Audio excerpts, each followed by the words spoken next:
Yesterday was a huge day for Kamala Harris. She finally had the opportunity to show the American people that she's smart and she knows how to answer the questions that the American people have about how she would run her presidency. It is what I would have said if I was mentally challenged and living in Lala Land. In reality, she dodged many questions and said that she flip-flopped in the past because the opinion that she has now is not going to change because trust her, which is ridiculously stupid, and everybody that falls for it must seek help. With that being said, let's dig in. Facts over tracks, isn't that spitting slow, spitting fast, I could roast, I could gas, think I'm okay at last, but I don't know if that can erase all the past. Let's just break down Kamala Harris's first interview, which was on CNN.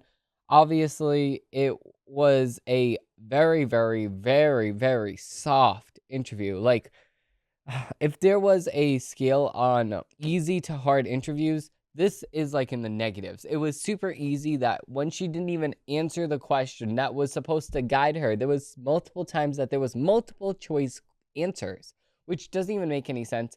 But nonetheless, she was giving a question, and then the reporter asked her, which one of these options would you like to choose? Which one? Why did you change your position? Did you get more information, or did you just grow as a person? Which one was it? And Kamala Harris says, well, because I had the opinion in the past, and I will not change my opinion now because I will not. Trust me. Like, that didn't even make any sense. Like, Kamala Harris, every single turn that she could take, she just ruined it. She ruined it, and it's just a big disappointment. It really is. We're going to break it down. So, Vice President Kamala Harris, this is an article from the Daily Wire, struggled to articulate her vision for what she will actually do on day one in the White House if she wins the presidential election this fall. The moment came during Harris's first interview at the Democratic Party's nominee on CNN Thursday night, when she had been asked what she would immediately do after being sworn into office. Quote, well, there's a number of things, Harris began. I will tell you first and foremost, one of my biggest priorities is to do what we can do to support and strengthen the middle class. When I look at the aspirations, the goals, the ambitions of the American people, I think that people are ready to move forward in a way that generations of Americans have been fueled by hope and optimism. That doesn't even make any sense. What policy are you implementing on day one? What executive orders? What policies are you going to try to push Congress to get through? What are you going to do? I support the middle class people. Okay, but what are you going to do to support them? Well, I support them. Well, it doesn't even make any sense. Like, what are you doing for the middle class people? What are you doing for people? What are you doing for Americans? You don't even know. She does not know what she's going to do on day one. After failing to give any specifics, Harris continued, I think sadly in the last decade, we have had in the former president someone who has been really pushing an agenda in an environment that is about diminishing the character and the strength of who we are as Americans, really dividing our nation, and I think people are really ready to turn the page on that. Okay, but you're dividing the nation. You have been divisive because you didn't even do anything at all through your whole entire career. What did you do exactly? Bash pressed Harris again to answer the question. Day one, it's going to be about me implementing my plan for what I call an opportunity economy, Harris said. I've already laid out a number of proposals in that regard, which include what we're going to do to bring down the cost of everyday goods, what we're going to do to invest in America's small business, and we're gonna invest in American families. The only specific example that she cited was extending the child tax credit to $6,000 for families for the first year of their child's life to help them buy a car seat, to help them buy baby clothes, a crib. That's what Kamala Harris said. Of course, she's only implementing this because of the fact that she knows that it's somewhat popular. I don't have any expectation that she's actually going to follow through on this. She does not like people actually having babies. She thinks that babies are just a burden of society. So again, I don't really think that she is going to implement this. And the only reason why she said 6,000 is because JD Vance and Trump came together and said that they're going to be giving $5,000. So she's just trying to copy their policies altogether, just like the border policy. She'll go in front, take pictures of Trump's border, and say that she's the one that did that, which does not make any sense. Dancing around a wealth of evidence that she has had a flip-flop on a number of policy issues. This is from the Daily Wire article. Vice President Kamala Harris used her first major interview since the embarking in her 2024 presidential campaign to insist her values have, quote, not changed. The pre-taped interview on Thursday, in which Harris appeared with her running mate, Minnesota Governor Tim Walz, featured questions probing her dubious past on matters related to border security, fracking, and more. CNN anchor Diana Bash challenged Harris to answer whether Americans can trust her leading the White House despite jumping around the issues over the years. Quote, generally speaking, how should voters look at some of the changes that you've made that you've had explained some of here in your policies? Bash said. It is because you have more experience now and you've learned more information? Is it because you're running for president in the Democratic primary? And should they feel comfortable and confident with what you're saying now in that it's actually going to be your policy moving forward? In response, Harris said, I think the most important and the most significant aspect of my policy perspective and my decisions is my values have not changed. She began with the environment, which does not even make any sense because your values have changed. Your values have changed because your policies have changed. So why is your policies changing if your values have not been changing? Are you lying to the American people? Are you just going in with the wind and just saying, well, I mean, it's popular one day, but not popular the other day? At least act like your values have changed. Like, at least. If I was in the Harris campaign, I would completely say this. What are you doing? Like, what are you doing? She gave you the softball answers. Choose one of those answers. No, you don't want to choose one of those answers. So what are you doing exactly? Do you know what you're doing? Do the American people know what you're doing? No. The American people sadly do not know what you're doing because you're just embarrassing yourself. And it's the sad reality of the situation. You're embarrassing yourself. That's what she's doing. And I'm moving on with this quote here. Quote, you mentioned that the Green New Deal, I've always believed, and I've worked on it, and the climate crisis is real, that it is an urgent matter, no matter what, to which we should apply metrics and include holding ourselves on deadlines around time, Harris said. We did that with the Inflation Reduction Act, and we've set goals for the United States of America and by extension the globe around when we should meet certain standards in reduction of greenhouse gas emissions. As an example, the value has not changed. Okay, so if the value have not changed, then you still believe the same thing, but you're telling the American people another thing. Why? Why are you doing so? My value around what we need to do to secure the border, the value has not changed. I've spent 2 terms as Attorney General of California prosecuting international blah, blah, blah, blah, blah, blah, blah. Okay, listen.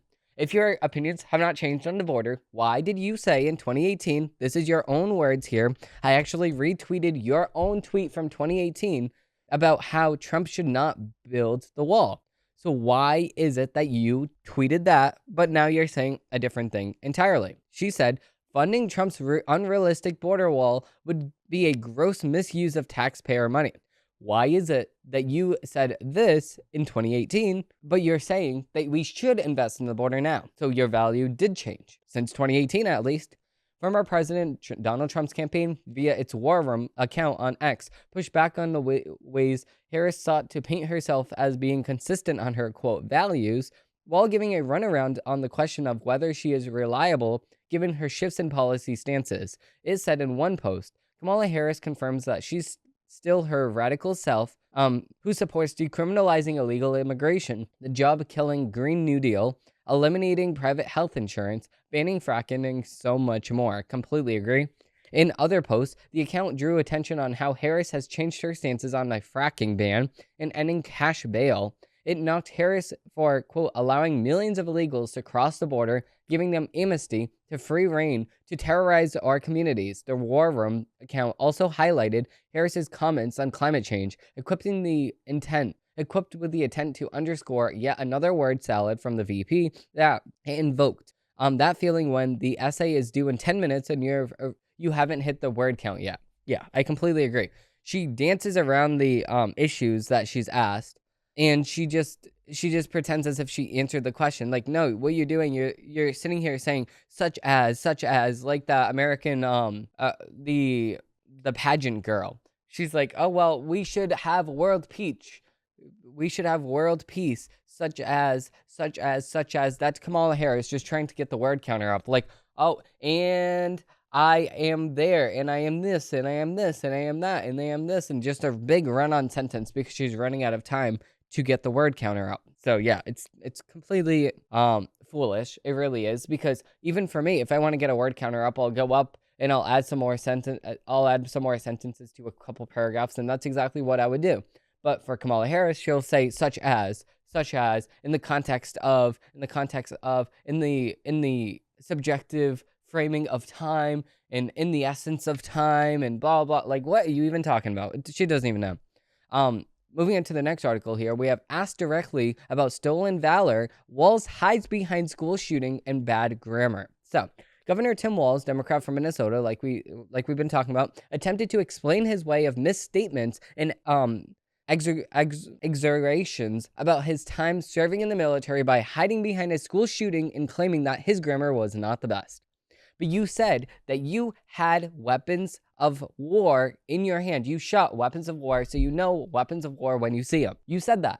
So how come you said that if you have not ever had a weapon of war in your hand, quote unquote, on the battlefield? Just because you served 24 years on the National Guard does not mean that you had, quote unquote, weapons of war in the war zone. It does not make any sense. That's not bad grammar. That's just you talking. Actually, not even bad grammar, because Kamala Harris has worse grammar than that.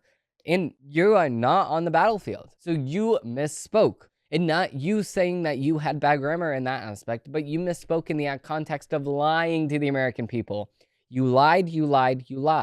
So I just don't get what is going through his head here. Walz joined Vice President Kamala Harris in his first interview since becoming the Democratic Party's de facto nominee. A pre-taped 18-minute spot with friendly CNN anchor Dana Bash. That's crazy. 18 minutes? 18 minutes. We waited a full month, 35 days or so, for 18 minutes with Tim Walz. Two people. They could have said 30 minutes each. This is a 1-hour interview. No, 18 minutes. That's crazy. And Bash asked him about comments he's made previously about carrying weapons of war in war. Despite never serving in combat zone, which I completely agree with, Tim Walz asked about lying and claiming he carried weapons of war in war. He said, "My grammar is not always correct." Holy crap, he's a moron. He's had a month to come up with a response, and this is it. Radio host Clay Travis posted. I mean, I completely agree here. The country is starting to get to you, Bash said to Walz. "I want to ask you a question about how you described your service in the National Guard. You said that you carried weapons of war in war, but you've never been actually deployed in an actual war zone. A campaign official said you misspoke. Did you?" The mayor knew what he was asking for. He wanted the National Guard, and what does that mean? I think to the mayor, yes, I think it's a perception. I'm certainly not questioning that. I think the mayor said, "I request the National Guard." Whew, I'm out. This is great.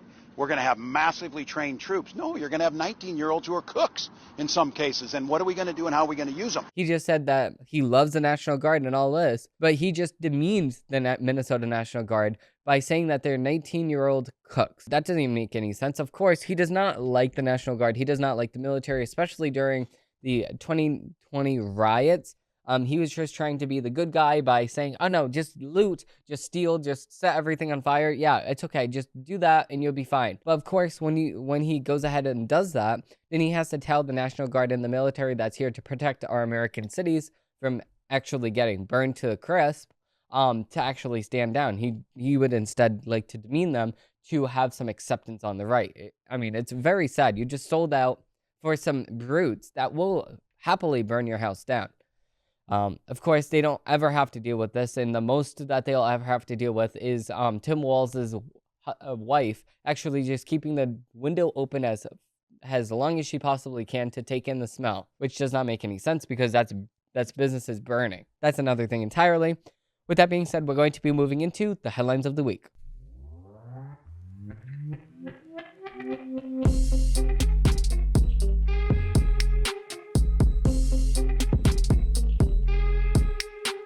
We actually have another Daily Wire article. We have 20 illegal immigrants tried to board buses en routes of carrying children.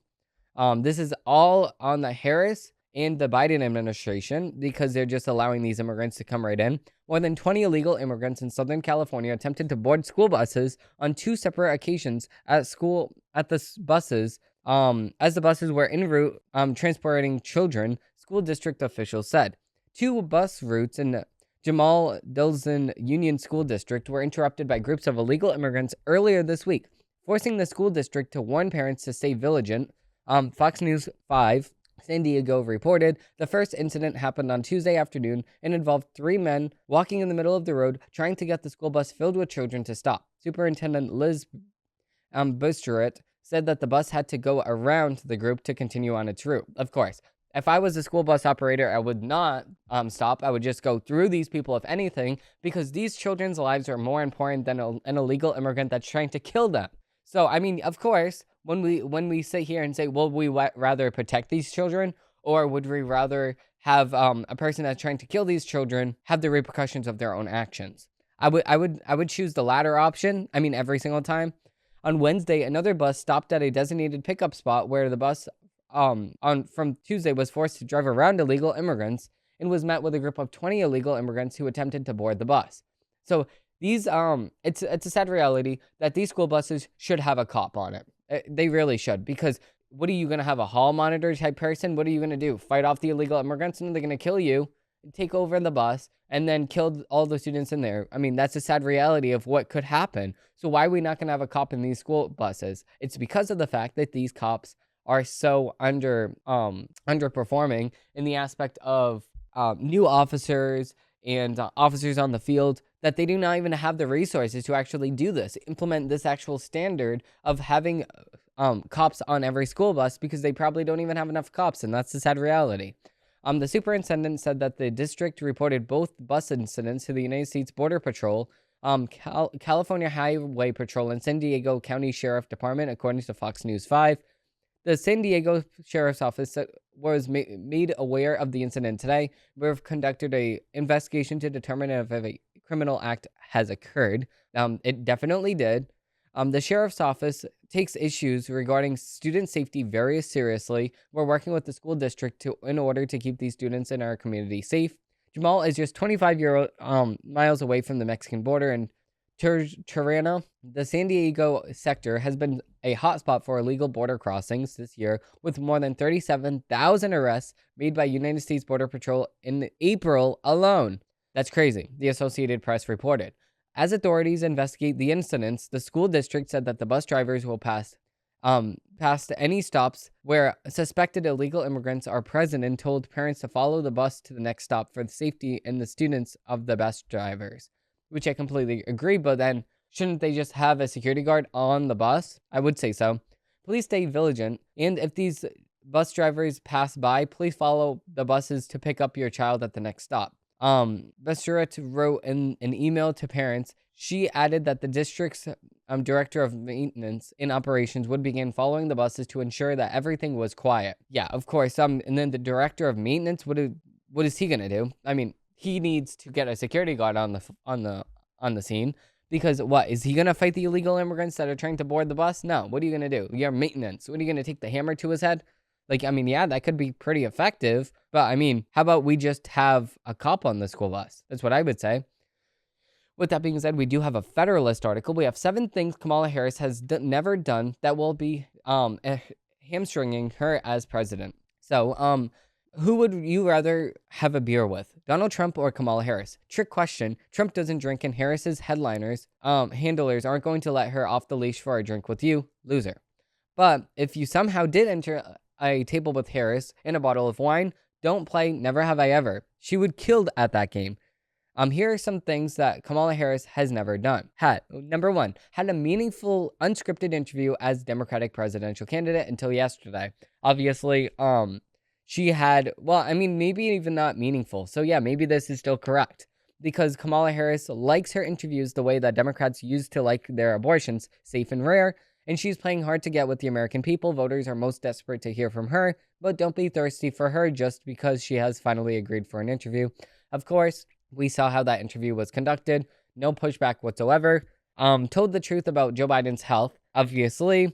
Anyone who has cared for someone in physical or cognitive decline would see that Biden's feeble condition was worsened since the 2020 election. It is obvious to Americans with limited access, mostly through short video clips and a few highlighted orchestrated public appearances, that Falls, the jumbled speech, and the struggles to find his way off stage, has many calling it cruel to keep Biden working, humiliating himself in public, even after Biden appeared to fall asleep in front of the world leaders at various events. No one intervened for the good of the country. And of course, this is April 29, 2021. This is meeting with Israeli Prime Minister at the time, Naftali Bennett. Of course, Joe Biden just falling asleep over there.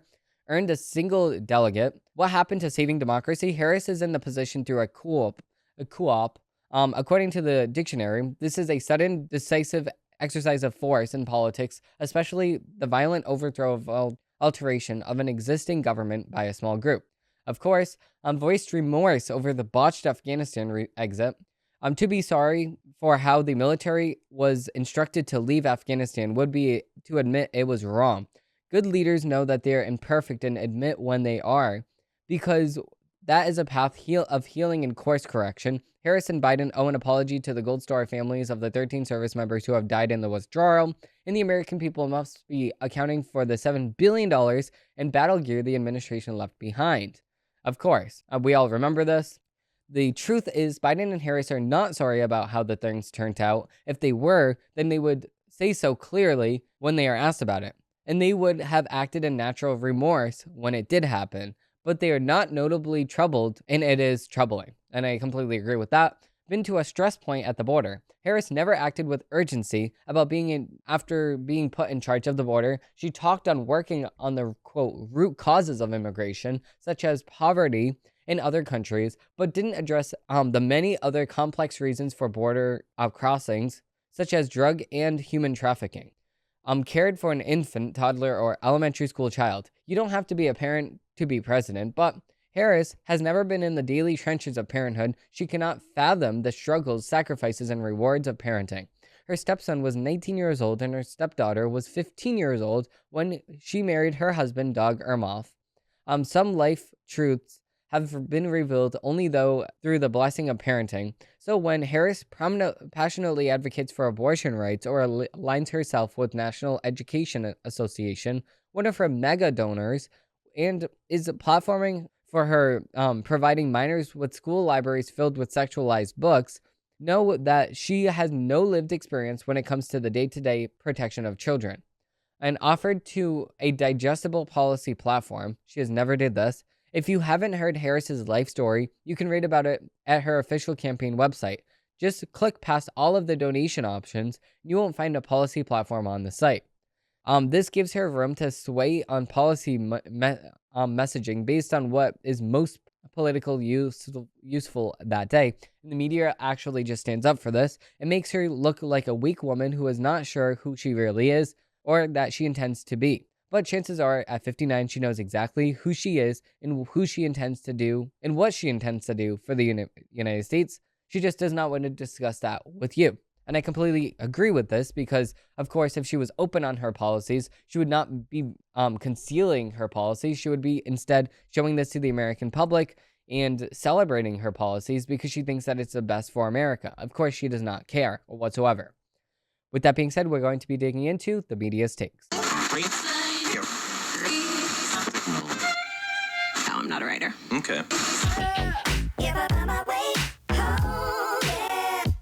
Moving right into the media's takes, we actually have a CNN article. We have Harris and Walt's exclusive joint interview with CNN. Of course, this is a transcript of the whole entire thing, but we will not be reading this, but we will instead be looking at how CNN will be framing this. So, Vice President Kamala Harris and her running mate, Minnesota Governor Tim Walz, sat down exclusively on CNN Thursday for her first interview since ascending to the top of the Democratic ticket by appointment. Just days after accepting the nomination at the Democratic National Convention by force, Harris answered wide-ranging questions from CNN's Dana Bash, including on her economic and border policies, attacks on her race from former President Donald Trump, and the call for President Joe Biden to tell her he was withdrawing from the race. Of course, this is all a big lie. She just does not know. I mean, this transcript is just stupid here. I mean, maybe I will read just this. So what are you going to do on day one? Day one, it's going to be about implementing my policy for what I call an opportunity economy. I've already laid out a number of proposals in that regard, which include what we're going to be doing to bring down costs for everyday goods and what we're going to do to invest in America's small businesses and what we're going to do to invest in families. Okay, so what? What is it that you're doing? Like, what are you sitting here doing?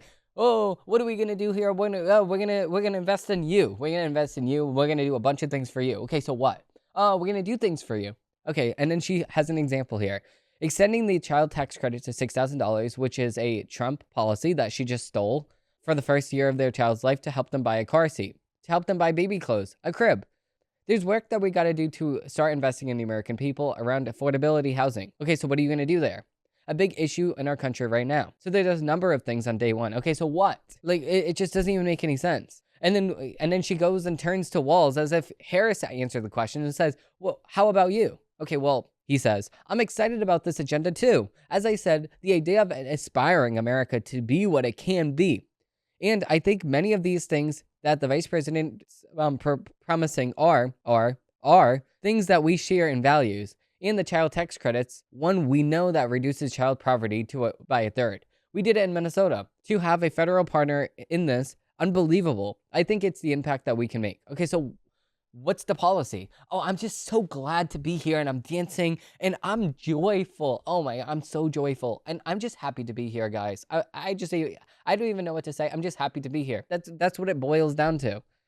It just doesn't make any sense. It just does not make any sense at all. This is just crazy. I mean, if you support this, if you have a molecule of an IQ, if you have one IQ cell inside of your brain, maybe two, to rub together, why are you sitting here supporting this? It just does not make any sense. So this is a MSNBC article here now. Why Kamala Harris is getting the last laugh after Trump CNN interview criticism. The hype preceding Kamala Harris's first and utterly unremarkable sit-down interview as 2024 presidential candidate is a reminder that nobody is running against Donald Trump is ever graded fairly. Imagine arguing with Harris, an elected district attorney, attorney general of California, United States senator, and incumbent vice president. Should treat an interview with CNN reporter as high as stakes affair. That is, that she could say something that makes her appear less qualified than Trump. Oh, the glazing, if you know what this means, is just unremarkable. It just is,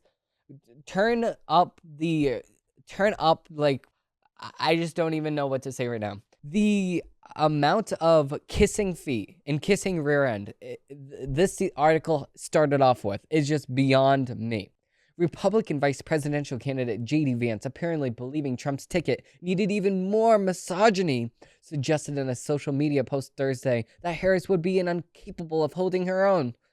It is, as it has ever been since Trump has been on the political stage. We watch to see if anything Trump says isn't a lie.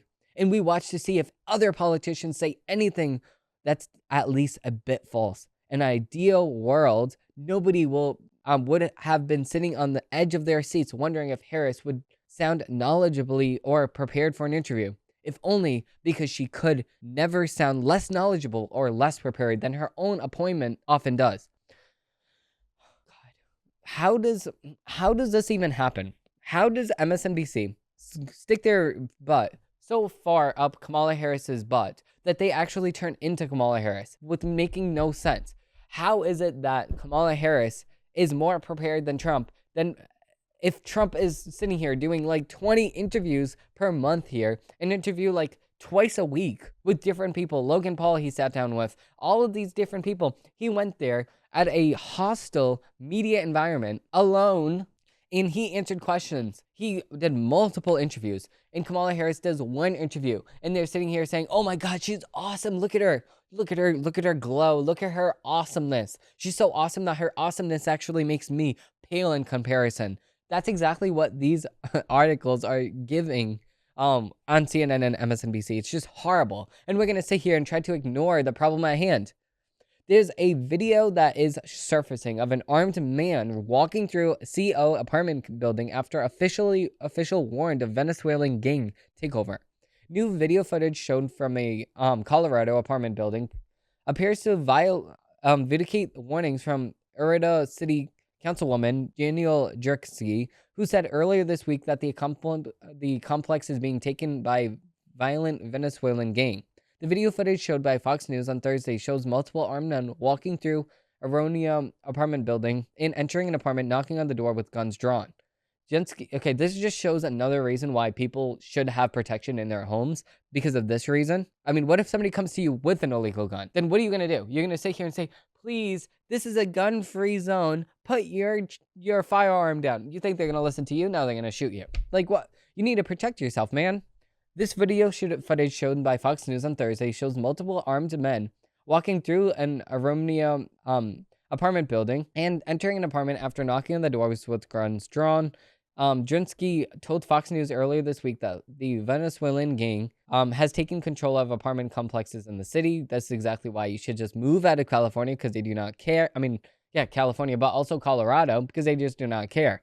A resident who moved out of the apartment building on Wednesday because of the gang activity told Fox News that the condition of the anonymity, this is organized. They patrol the property with guns visibly, like they're not trying to hide them. There's no repercussion. These are ghosts. The resident added that the gang members were dealing drugs in the building. Junsky said earlier this week that the staff at some apartment complexes have been beaten up. They are being threatened. Their families have been threatened. In complexes where there are no staff on the property, these complexes are being run by the gang. Okay, so where is the National Guard? Where is the Colorado National Guard to protect our people? They don't even make any sense. They start brokering apartments themselves, who someone leaves out of fear or whatever. They go in and take pictures of the apartment themselves. She added, then, I've been told, within hours, a Venezuelan family moves in illegally, and Colorado does absolutely nothing, because the Colorado governor sits there and says, Feliz Navidad, and he just sits there and dances stupidly because he doesn't even know what to do as governor. You need to call in the National Guard and protect your people. It's just incredible that we're sitting here fawning over vice presidential candidate Kamala Harris, like, oh, you're so awesome, while people are being beat up and apartment complexes are being taken over by illegal immigrants from Venezuela. Why are we going to sit here and say, oh, 18 minutes of Kamala Harris is going to be the make or break for this election, and she's so powerful, and then we have over here her border disaster actually putting the lives at stake of American citizens. These are the two contracts. These are the media perspective that they want you to look at. And then the actual reality of the situation, on the other hand, that the American families are going through on an everyday basis in Colorado, in California, in so many different states that have borders, Arizona, Texas, Florida, so many different states across America are going through this, that are border cities and border towns and border states, that soon enough, all of America will be a border town. If you do not live next to the border, Massachusetts, New York, stuff like that, they do not go through as many things as border states actually do. And then you're going to sit here and complain when you actually deal with some of it. It's disgusting. We need to kick out these people immediately because they're causing havoc on America. These people that are actually threatening American citizens. And then we need to close the border. We need to secure ourselves. We need to prevent American families from dealing with these people, because we, the American people, are paying for these people to even be here. We give them a bunch of free stuff. We give them everything. We need to stop that immediately. This is exactly why we need to elect Donald J. Trump in November. It's horrible and it's horrifying that American families are going through this and the media is completely ignoring it to talk about Kamala Harris. Kamala Harris does not matter right now. We need to pay attention to the actual thing that matters. The actual thing that matters is American families are being killed, being beat up, and being taken over by illegal immigrants from other countries. Damn. With that being said, we every single day have a different article about an illegal doing other bad stuff. It's just incredibly sad. It's just nerve-wracking to me that, infuriating to me, actually, that Americans, or the American media, pays attention to that rather than the actual problem at hand. Disgusting. It really is. With that being said, we're going to sum up this episode here. If you did like this episode and you do want to see more, and we will have a new episode on Monday in which we will probably talk, sadly, about another illegal immigrant doing something bad. It's just the reality of the situation that we're living with in America, and that we live with this on an every single day basis. With that being said, thank you all for watching. Thank you all for listening, and I hope they have a great rest of your day. Bye.